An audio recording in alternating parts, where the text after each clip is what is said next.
ಗುರು ಬ್ರಹ್ಮ ಗುರು ವಿಷ್ಣು ಗುರುದೇವ ಮಹೇಶ್ವರ ಗುರು ಸಾಕ್ಷಾತ್ ಪರಬ್ರಹ್ಮ ತಸ್ಮೈ ಶ್ರೀ ಗುರುವೇ ನಮಃ. ಎಲ್ಲರಿಗೂ ನಮಸ್ಕಾರಗಳು ಮಿತ್ರರೇ.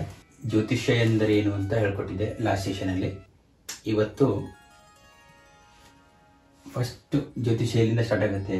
ಇವತ್ತು ಫಸ್ಟ್ ಎಂಟಿ ಹೌಸಸ್, ಬರೀ ಜಾತಕ, ಖಾಲಿ ಜಾತಕ. ಇದು ಯಾರೊಬ್ಬರದ್ದು ಜಾತಕ ಅಲ್ಲ, ಮೇಷ ಲಗ್ನದವ್ರದ್ದು ಅಲ್ಲ, ವೃಷಭ ಲಗ್ನದವ್ರದ್ದು ಅಲ್ಲ, ಅಥವಾ ಸಿಂಹರಾಶಿಯವ್ರದ್ದು ಅಲ್ಲ. ಇದು ಎಂಟಿ. ಫಸ್ಟು ಈ ಎಂಟಿ ಚಾರ್ಟ್ನ ತಿಳ್ಕೊಳ್ಳಿ. ಇದು ನಾರ್ತ್ ಇಂಡಿಯನ್ ಸ್ಟೈಲ್ ಚಾರ್ಟು, ಇದು ಸೌತ್ ಇಂಡಿಯನ್ ಸ್ಟೈಲ್ ಚಾರ್ಟ್. ಇದು ಉತ್ತರ ಭಾರತದಲ್ಲಿ ಇದನ್ನು ಪ್ರಿಫರ್ ಮಾಡ್ತಾರೆ, ನಮ್ಮ ದಕ್ಷಿಣ ಭಾರತದಲ್ಲಿ ಇದನ್ನು ಪ್ರಿಫರ್ ಮಾಡ್ತಾರೆ. ಈಗ ಎರಡೂ ಹೇಳ್ತೀನಿ. ಎರಡರಲ್ಲಿ ನಿಮಗೆ ಯಾವ್ದು ಈಸಿ ಆಗುತ್ತೋ ಅದನ್ನು ನೀವು ಪ್ರಿಫರ್ ಮಾಡಿ. ನಾನು ಜಾಸ್ತಿ ಇದನ್ನು ಪ್ರಿಫರ್ ಮಾಡ್ತೀನಿ. ಯಾಕೆ ಅಂತಂದರೆ ಇಲ್ಲಿ ಈ ಚಾರ್ಟಲ್ಲಿ ನಿಮಗೆ ಹೌಸ್ಗಳು ಫಿಕ್ಸ್ ಆಗಿರ್ತವೆ. ಲಗ್ನ ಯಾವುದೇ ಬರಲಿ, ನೀವು ಜನಿಸುವಂಥ ಸಂದರ್ಭದಲ್ಲಿ ಪೂರ್ವದಲ್ಲಿ ರೈಸಿಂಗ್ ಸೈನ್ ಯಾವುದಿರುತ್ತೋ ಅದು ಲಗ್ನದಲ್ಲಿ ಬರುತ್ತೆ. ನೀವು ಹುಟ್ಟುವ ಟೈಮಲ್ಲಿ ಪೂರ್ವ ದಿಕ್ಕಿನಲ್ಲಿ ಯಾವ ಲಗ್ನವಿತ್ತೋ ಅದನ್ನು ಇಲ್ಲಿ ಬರಿತೀವಿ. ಯಾವುದೇ ಲಗ್ನ ಇರಲಿ, ವೃಷಭ, ಕುಂಭ, ಮೀನ, ಮಕರ, ವೃಶ್ಚಿಕ ಯಾವುದೇ ಇರಲಿ, ಅದು ಇಲ್ಲಿ ಬರುತ್ತೆ. ಇದು ಫಸ್ಟ್ ಫಿಕ್ಸು, ಇಲ್ಲಿ ಫಿಕ್ಸು. ಅಲ್ಲಿ ಹಂಗಲ್ಲ. ಇದು ಮೇಷರಾಶಿ. ಒಂದು ಅಂದರೆ 12 ರಾಶಿಗಳಿದೆ, 12 ಮನೆಗಳಿರುತ್ತೆ. ಇದು ಮೇಷ, ಇದು ವೃಷಭ, ಇದು ಮಿಥುನ, ಇದು ಕಟಕ, ಇದು ಸಿಂಹ, ಇದು ಕನ್ಯಾ, ಇದು ತುಲ, ಇದು ವೃಶ್ಚಿಕ, ಧನು, ಮಕರ, ಕುಂಭ, ಮೀನ. ಈ ಥರ ಬೈ ಡಿಫಾಲ್ಟಾಗಿ ಈ ಥರ ಇರುತ್ತೆ. ನೀವು ಮೇಷದಲ್ಲಿ ಹುಟ್ಟಿದ್ರೆ ಇದೇ ಲಗ್ನ. ನೀವು ಹುಟ್ಟಿರುವ ಲಗ್ನ ಮೇಷ ಲಗ್ನ ಆಗಿದ್ರೆ, ರಾಶಿ ಮೇಷ ಆಗಿದ್ರೆ, ಅದೆಲ್ಲ ಆಮೇಲೆ ಹೇಳ್ತೀನಿ. ಲಗ್ನ ಬೇರೆ, ರಾಶಿ ಬೇರೆ. ಕನ್ಫ್ಯೂಸ್ ಆಗಬೇಡಿ. ಈಗಲೇ ಫಸ್ಟೇ ಹೇಳಿದ್ರೆ ಕನ್ಫ್ಯೂಸ್ ಆಗ್ತೀರಾ. ಅದಕ್ಕೆ ಜಸ್ಟ್ ಎಂಟಿ ಚಾರ್ಟ್ ಹೇಳ್ತಾ ಇದ್ದೀನಿ. ಇಷ್ಟೇ ತಿಳ್ಕೊಳ್ಳಿ. ಜಸ್ಟ್ ಇದನ್ನು ತಿಳ್ಕೊಂಡ್ರೆ ಮುಂದೆ ಈಸಿ ಆಗುತ್ತೆ ನಿಮಗೆ. ಫಸ್ಟ್ ಎಂಟಿ ಚಾರ್ಟ್ ಕಲಿಬೇಕು, ಖಾಲಿ ಬೈ ಡಿಫಾಲ್ಟ್. ಇದಕ್ಕೆ ಕಾಲಪುರುಷ ಕುಂಡಲಿನೂ ಅಂತಾರೆ, ಕಾಲಪುರುಷನ ಜಾತಕನೂ ಅಂತ ಕರೀತಾರೆ ಇದನ್ನು. ಇಲ್ಲಿ ನೋಡಿ, ಇದು ಮೇಷ, ಇದು ವೃಷಭ, ಇದು ಮಿಥುನ, ಇಲ್ಲಿ ಫಿಕ್ಸ್ ಆಯ್ತಾ.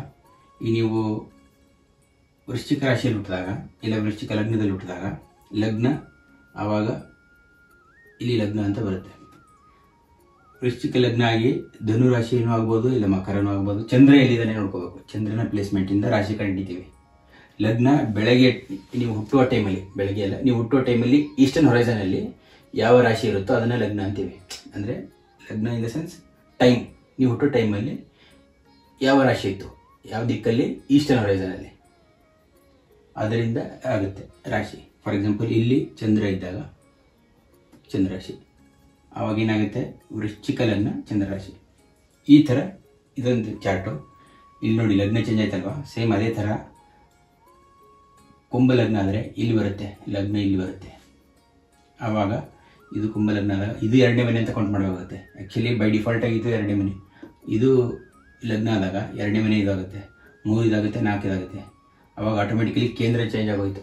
ನಿಮಗೆ ಇಲ್ಲಿ ಕನ್ಫ್ಯೂಸ್ ಆಗುತ್ತೆ. ಅದಕ್ಕೆ ಹೇಳಿದ್ದು, ಇದು ಗೊತ್ತಿರಲಿ, ನಿಮಗೂ ಗೊತ್ತಿರಲಿ ಚಾರ್ಟು.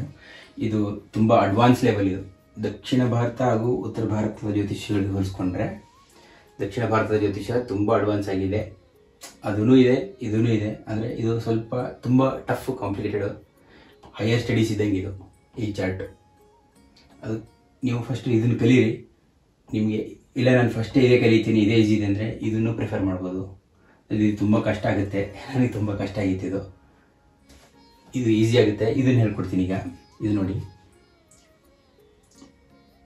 ಇದು 1ನೇ ಮನೆ ಫಿಕ್ಸ್. ಯಾವುದೇ ಲಗ್ನ ಇರಲಿ, ಮನೆ ಫಿಕ್ಸ್. ಇದು ನಾನು ಜಸ್ಟ್ ಮನೆಗಳನ್ನ ಹೇಳ್ತಾ ಇದ್ದೀನಿ ನಿಮಗೆ, ರಾಶಿ ಬಗ್ಗೆ ಮಾತಾಡ್ತಾ ಇಲ್ಲ ಇಲ್ಲಿನೂ. ಜಸ್ಟ್ ಮನೆ. ಇದಕ್ಕೆ 1ನೇ ಮನೆ ಅಂತ ಕರೀತಾರೆ. ಅಲ್ಲಿ ನಾವು ಕ್ಲಾಕ್ ವೈಸ್ ಹೋಗಿದ್ವಿ, ಇಲ್ಲಿ ಆ್ಯಂಟಿ ಕ್ಲಾಕ್ ವೈಸ್ ಬರುತ್ತೆ. ಇದು ಫಸ್ಟ್ ಹೌಸು, ಇದು ಸೆಕೆಂಡು, ಥರ್ಡು, 4th, ಇದು 5th, 6th, 7, 8, 9, 10, 11, 12. ಈಗ ನೀವು ಯಾವುದೇ ಲಗ್ನದಲ್ಲಿ ಹುಟ್ಟಲಿ, ಫಾರ್ ಎಕ್ಸಾಂಪಲ್ ಧನು ಲಗ್ನದಲ್ಲಿ ಹುಟ್ಟಿದ್ರೆ ಅಂತ ಇಟ್ಕೊಳ್ಳಿ, ಆವಾಗ ಇಲ್ಲಿ 9 ಅಂತ ಬರೀಬೇಕು. ಇಲ್ಲಿ 9 ಅಂತ ಬರೆದಾಗ ಧನು ಲಗ್ನ ಅಂತ ಆಗುತ್ತೆ. ಯಾವ ಲಗ್ನದಲ್ಲಿ ಬೇಕಾದರೂ ಹುಟ್ಟಿ ಅದು ಇಲ್ಲೇ ಬರುತ್ತೆ, ಇದೇ ಮನೆಯಲ್ಲೇ ಬರುತ್ತೆ.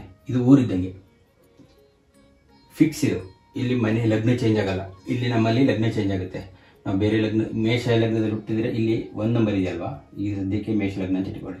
ನೀವು ಬೇರೆ ಲಗ್ನದಲ್ಲಿ ಹುಟ್ಟಿದ್ರೆ, ಕನ್ಯಾ ಲಗ್ನದಲ್ಲಿ ಹುಟ್ಟಿದ್ರೆ ಡೈರೆಕ್ಟ್ ಇಲ್ಲೇ ಬರಬೇಕು, ಇಲ್ಲಿ ಲಗ್ನ ಆಗ್ಬಿಡುತ್ತೆ.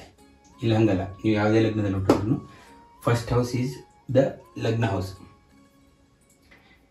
ಅದೇ ರೀತಿ ಇದು ವೃಷಭ, ಇದು ಮಿಥುನ, ಇದು ಕಟಕ, ಸಿಂಹರಾಶಿ, ಕನ್ಯಾ, ತುಲಾರಾಶಿ, ವೃಶ್ಚಿಕ ರಾಶಿ, ಧನುರಾಶಿ, ಮಕರ ರಾಶಿ, ಕುಂಭರಾಶಿ ಹಾಗೂ ಮೀನರಾಶಿ. ಒಟ್ಟು 12 ರಾಶಿಗಳಿರ್ತವೆ, ಒಂದೊಂದಕ್ಕೂ ಒಂದೊಂದು ಮನೆ. ರಾಶಿ 12 ಇದೆ, ಗ್ರಹಗಳು 9 ಇದೆ.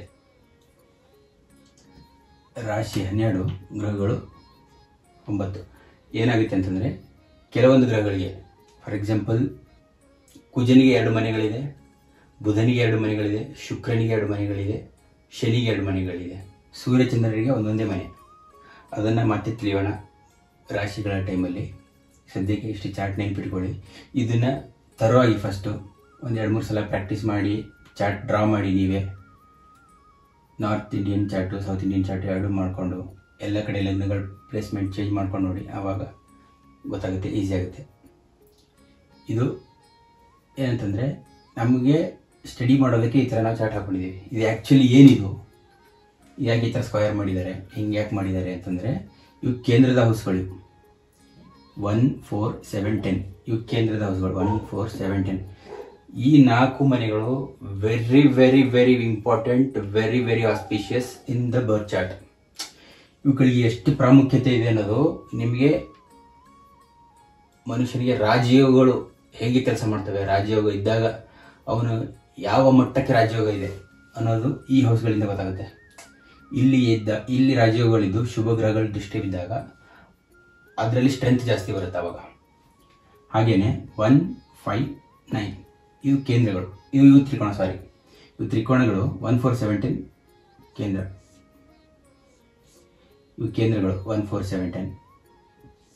1, 5, 9 ಇವು ತ್ರಿಕೋಣ ಸ್ಥಾನ ಅಂತಾರೆ. ಕೇಂದ್ರಕ್ಕೆ ವಿಷ್ಣು ಸ್ಥಾನ ಅಂತ ಕರೀತಾರೆ. 1, 4, 7, 10 ಈ ಮನೆಗಳು. ರಾಶಿಗೆ ಹೋಗಿ ಹೇಳ್ತಾ ಇಲ್ಲ, ಜಸ್ಟ್ ಮನೆಗಳು ಅಂತ ತಿಳ್ಕೊಳ್ಳಿ. ಈ ನಂಬರ್ ನಿಮ್ಗೆ ಅರ್ಥ ಆಗಲಿ ಅಂತ ಬರೆದಿದ್ದೀನಿ. ಯಾವ ಬಾಕ್ಸ್ಗೆ ಯಾವ ನಂಬರ್ ಕೊಟ್ಟಿದ್ದೀವಿ ಅಂದರೆ ಅದಕ್ಕೆ ಆ ಮನೆ ಅಂತ ಹೆಸರಿರುತ್ತೆ ಅಂತ ನಿಮ್ಗೆ ಅರ್ಥವಾಗಿ ಹೇಳಿದ್ದೀನಿ. ಕೇಂದ್ರ ಸ್ಥಾನಗಳಿಗೆ ವಿಷ್ಣು ಸ್ಥಾನ ಅಂತ ಕರೀತಾರೆ. ತ್ರಿಕೋಣಕ್ಕೆ ಲಕ್ಷ್ಮೀ ಸ್ಥಾನ ಅಂತ ಕರೀತಾರೆ. ತ್ರಿಕೋಣ ಯಾವುದು? ಒಂದನೇ ಮನೆ ಇದೆಯಲ್ಲ, ಇದು ಲಗ್ನ. ಇದು ತುಂಬ ಸ್ಟ್ರಾಂಗ್ ವ್ಯಕ್ತಿಗೆ. ಹೀರೋದು ಫಿಲ್ಮ್ ಟೈಟಲ್ ಅಂದರೆ ಮನುಷ್ಯ ಯಾರು ಏನು ಅಲ್ಲಿಂದ ಗೊತ್ತಾಗುತ್ತೆ. ಇದು ಸ್ಟ್ರಾಂಗ್ ಇದ್ರೆ ಉಳಿದಿದ್ದೆಲ್ಲ ಬೇಕಿದ್ರೂ ಮನುಷ್ಯ ಫೈಟ್ ಮಾಡ್ತಾನೆ. ಒಂದು ಕೇಂದ್ರದಲ್ಲೂ ಬರುತ್ತೆ, ಲಗ್ನ ಕೇಂದ್ರದಲ್ಲೂ ಬರುತ್ತೆ, ತ್ರಿಕೋಣದಲ್ಲೂ ಬರುತ್ತೆ. ಪಾರ್ಟಿಸಿಪೇಟ್ ಎರಡರಲ್ಲೂ ಮಾಡುತ್ತೆ ಅದು. ಅದಕ್ಕೆ ಅದು ಸ್ಟ್ರೆಂತ್ ಡಬಲ್ ಇರೋದು. ಈ ಎಲ್ಲದಕ್ಕಿಂತನೂ ಅದನ್ನೇ ಹೀರೋ ಅಂತ ಕರೀತಿರೋದು. ಅದಕ್ಕೆ ಎರಡರಲ್ಲೂ ಬರುತ್ತದು. 5, 9 1, 5, 9 ಈ ಮನೆಗಳು ತ್ರಿಕೋಣ ಸ್ಥಾನಗಳು. ಇದು ಲಕ್ಷ್ಮೀ ಸ್ಥಾನ ಅಂತ ಕರೀತಾರೆ. ಇದು ವಿಷ್ಣು ಸ್ಥಾನ, ಇದು ಲಕ್ಷ್ಮೀ ಸ್ಥಾನ. ಅರ್ಥ ಆಯ್ತಲ್ಲ? ಇವು ತುಂಬ ಆಸ್ಪಿಷಿಯಸ್ ಹೌಸ್ಗಳು. 1, 4, 7, 10 1, 5, 9 ಈ ರಾಶಿಯಲ್ಲಿರುವ ಗ್ರಹಗಳಿಗೂ ಈ ರಾಶಿಯಲ್ಲಿರುವ ಗ್ರಹಗಳಿಗೂ ಅಥವಾ ಈ ಮನೆಯ ಗ್ರಹಗಳಿಗೂ ಈ ಮನೆಯ ಗ್ರಹಗಳು ಯುತಿಯಾದಾಗ ಇಲ್ಲ ದೃಷ್ಟಿ ಸಂಬಂಧ ಬಂದಾಗ ಅದು ಧನಯೋಗ ಅಂತ ಆಗುತ್ತೆ. ಲಕ್ಷ್ಮೀನಾರಾಯಣ ಯೋಗ ಅಂತಲೂ ಆಗುತ್ತೆ. 1, 1ರ ಅಧಿಪತಿ ಸೇಮೆ 1, 1ರ ಅಧಿಪತಿ ಲಗ್ನದಲ್ಲಿ ಇದ್ದಾಗ ಅದು ಲಗ್ನಾಧಿಪತಿ ಯೋಗ ಆಗುತ್ತೆ. ಈಗಲೇ ಸದ್ಯಕ್ಕೆ ಅವೆಲ್ಲ ಹೇಳೋದು ಬೇಡ. ಫಸ್ಟ್ ಇಷ್ಟು ತಿಳ್ಕೊಳ್ಳಿ. ಇವು ಕೇಂದ್ರ ಸ್ಥಾನಗಳು, ಇವು ಲಕ್ಷ್ಮೀ ಸ್ಥಾನಗಳು. ಉಳಿದಿರೋದು 12 ರಾಶಿಗಳು, 12 ಮನೆಗಳು. ಸೇಮ್ ಅದೇ ಥರ ಇಲ್ಲೂ ಇದು ಒಂದಾದಾಗ ಇದು ಕೇಂದ್ರ ಸ್ಥಾನ ಆಗುತ್ತೆ. 4, 7 1, 4, 7, 10 1, 4, 7, 10 ಈ ಕೇಂದ್ರ ಸ್ಥಾನ. 5, 9 5, 9 1, 5, 9